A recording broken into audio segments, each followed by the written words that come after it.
পাট গাছ।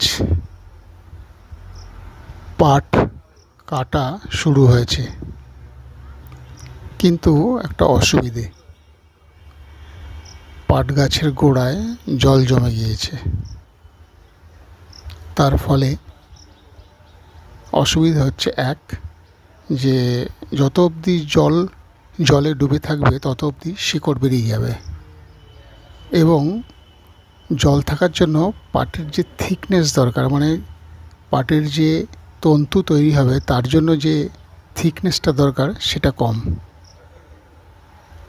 খুব অসুবিধায় লোকজন।